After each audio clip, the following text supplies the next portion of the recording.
কিছে কথা আছে বসকে জায়গা কথা আছে তোরে কইছি না জায়গা এই তোর কইছি না এখান থেকে যেতে ভাই ভাই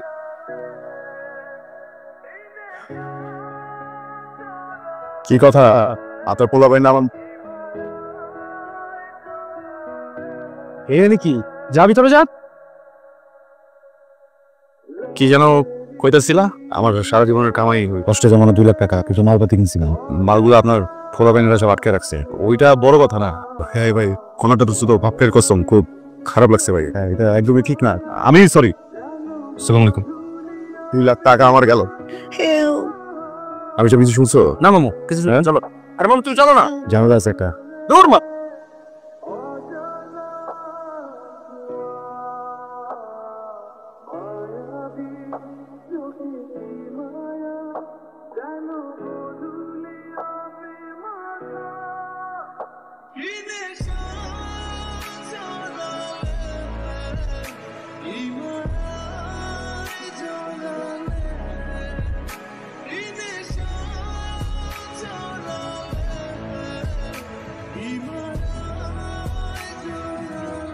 রিপোর্টে আসেন কেমনে?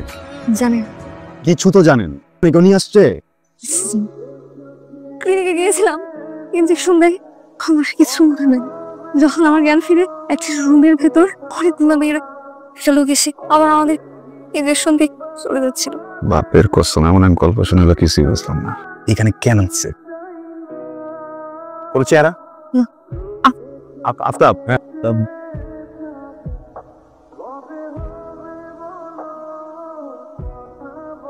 টেনশনে গেছি না, আমার পরিচিত। আপনি চলেন আমার সাথে, আমি সবকিছু নিজে করে দিচ্ছি। আমি বললে আর ডিস্টার্ব করবো না, চলেন। আমি যাবো না। কিন্তু চাইতে হবে। গুলি করে দিব মানে, দেখছো না? তুলে নিয়ে যাবো, কিছু করার নাই। আমি বলতেছি না। এই ভাই, আমার বাপের কসম, আমি ইচ্ছা করে করি নাই। আপনাদের জিনিস আপনাদের ফিরে দিতে আসছি।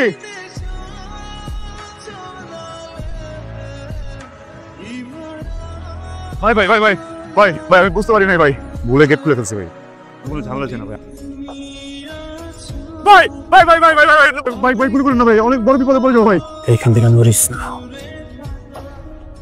বস। ভাইটাকে তো পাওয়া গেছে, ওই পোলাটাই নিয়ে আসছে। এখন পোলাটাকে কি করবো, ছেড়ে দিই? কানকির বলা, তাহলে তো আমাকে সব কিছু ফাঁস হয়ে যাবে।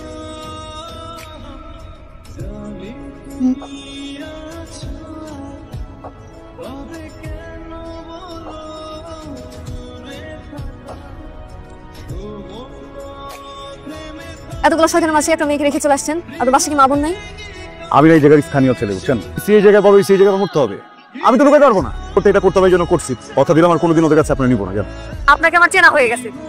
আমি চাইলে কিন্তু এই জায়গায় ফালাই দিয়ে আসতে পারতাম। রেখে আসতাম মানে? আপনার জন্য আমি বিপদে পড়ছি। আপনি চলেন আমার সাথে থানায়, মামলা করবো ওদের নামে। যাবো না। আপনি যাবেন, আপনার নামে মামলা করবো। এই এই পেশেন্টের রিলেটিভ কে আছে? কি হন আপনি খুশি? আমি তো কিছুই না, ওই রাস্তার ভিতরে ঝামেলা পড়ছিল, ভাবলাম যে শান্তি করি। ব্যাপারটা তো আসলে সেন্সিটিভ, এই ক্লোরোফর্ম মাত্রা থেকে একটু ওভারডোজে দেওয়া হয়েছে।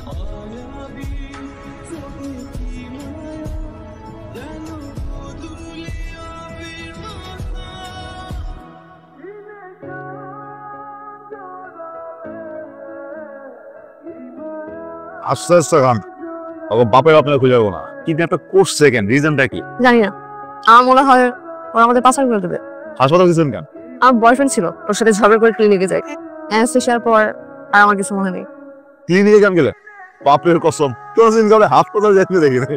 মানে আমি প্রেগন্যান্ট। অ্যাবসেন্ট করে দেখেছিল। এখন কি করবেন? এখানে কোনো ক্লিনিক পেলে অ্যাবসেন্ট করে ফেলবো। এদিকে আপনি অবশ্য করে পারবেন না, সবকিছু ওদের দখলে না। এই যে আপনার চা। তুমি কি করলে? কই? এই বেয়াদব, তুমি বারবার চোখে মারতেছো। কোথায় আপনার চোখ টিপে মারছি? আবার হ্যাঁ, তো আপনার ওই যে বিষয়টা জানে না, বুঝছেন না? যাই না? হ্যাঁ ভাই, আপনার ওটা পিচ্ছি মনে হয়। আপনার বয়সে একটা মেয়ে আছে ওনার। কিন্তু উনি যে চোখ মারতেছিল। আরে এটা তো বংশগত সমস্যা।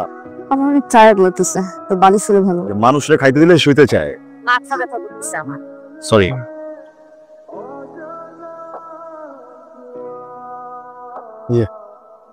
উঠবেন, আমি কাছে আসছে না, বা পাশের পাজরে কি যেন হয়। সরি, আমি আসি এদিকে।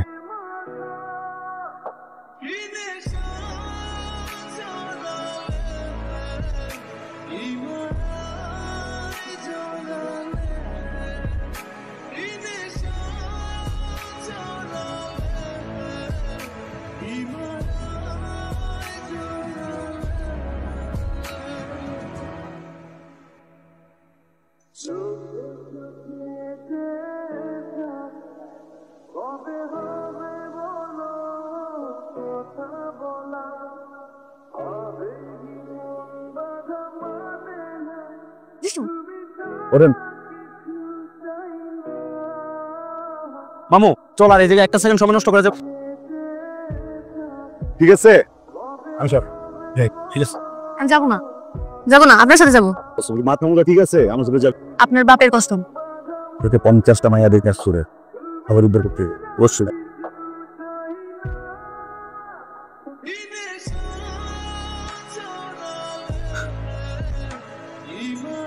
আমি আমার বাপ ছাড়া নিকেও থাকে না। আঙ্কেল কোথায়? চলুন। আঙ্কেল এইটাই আমার আব্বা। তাহলে আপনি যে তাতে চেঞ্জ করে নেন, আমি একটু কাপড় পাল্টা নিই নাকি?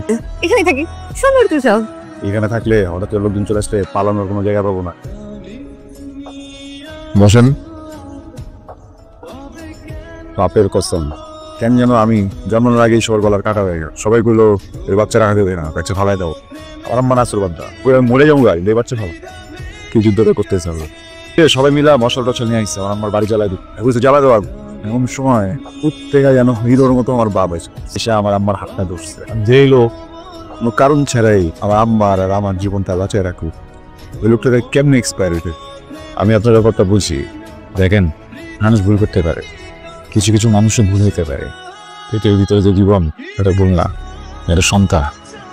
ওই উপরে কিন্তু বৈষ্ণব সৃষ্টিকর্তা দেয় উপহার, মাইরেন না। আমি এই সন্তানের দায়িত্ব নিতে চাই, আপনার দায়িত্ব নিতে চাই, শক্ত করে আপনার হাত ধরতে চাই। জীবন চলে গেলেও কোনো তুমি হাত ছাড়েন না। আরে হবার কিছু নাই, মন থেকে বলি নেই।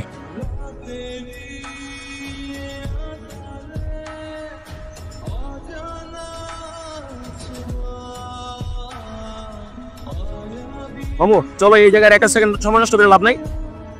চলো। আপনি না বলছিলেন বাচ্চার দায়িত্ব নেবেন, কখনো হাত ছাড়বেন না, হাত তো ছেড়ে দিলেন। আপনার নামটা জানা হয় না? তানহা। রাফসান। বোটের রাস্তায় অনেক ঠান্ডা, বাচ্চার মা দুজনের জন্যই অনেক ক্ষতিকারক। বাচ্চার বাবা অনেক কষ্ট পাবে। বাপের প্রশ্ন।